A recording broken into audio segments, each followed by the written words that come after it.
My name is Marco Polo Hernandez Cuevas. I teach at North Carolina Central University. I specialize in the African heritage of Mexico. Much has been written about the African heritage of Mexico, although we don't know much about it.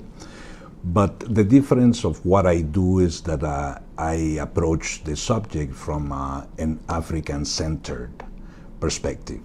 This perspective I learned from Dr. Molefi Asante's book on Afrocentricity, and of course other colleagues such as Dr. Ian Smart, Dr. Marvin Lewis, and Richard Jackson, who was the one who studied literature since the 16th century.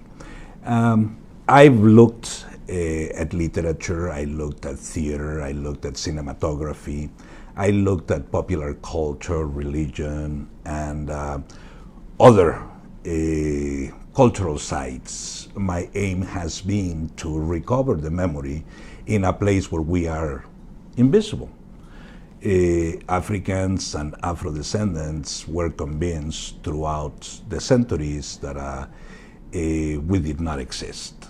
When Mexico was conceived as a modern nation in the 19th century, the people were told that we were all mixed breeds, that we were part European and mostly indigenous, and that the very little bit of African genes that we had disappeared through this mixing. Interestingly so, the reason given was that African genes were recessive.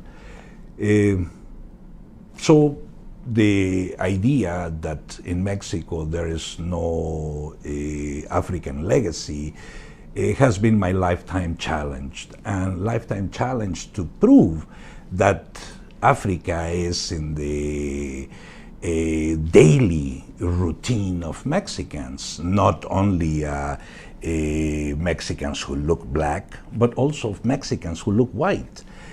Africa is more than a color. Africa is more than a race, particularly now that we know that races don't exist.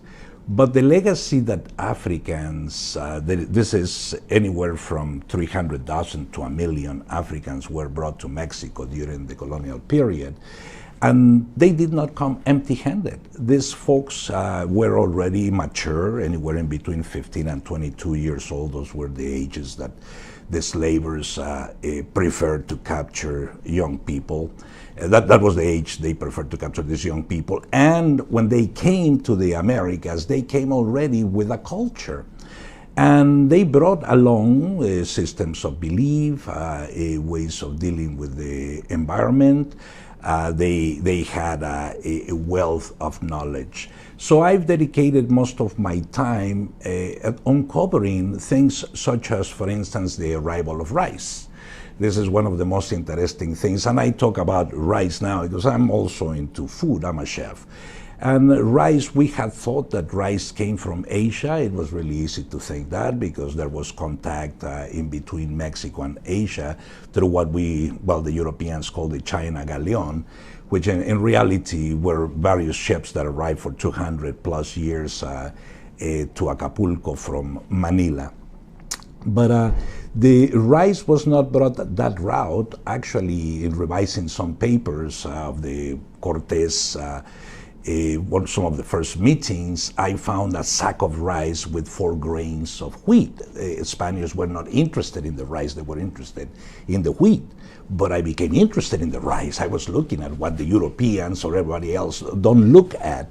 And sure enough, that rice was there for a reason, and it was there to feed all of those Africans who were erased from the picture. We're talking about the very first arrival of the Spaniards into the mainland from Cuba. They had sacks of rice because they had to feed the people, the Africans who were along with them. Now this rice was purchased in the west coast of Africa when the enslaved people were being purchased to feed them across the ocean. But rice is not the only thing that Africans brought to Mexico. Some of the drinks that we have, the national drinks, 3 national drinks, are teas made from what is called Jamaica, which is known as Bissap in West Africa, and the other one is tamarind, which is called as Ruja in West Africa, and of course the rice water that comes from the same rice that now I know it came from the Casamance area. But what's really interesting is that not only our drinks, not only the rice, but even the way we serve the stews reveal a very deep African imprint in our culture as well.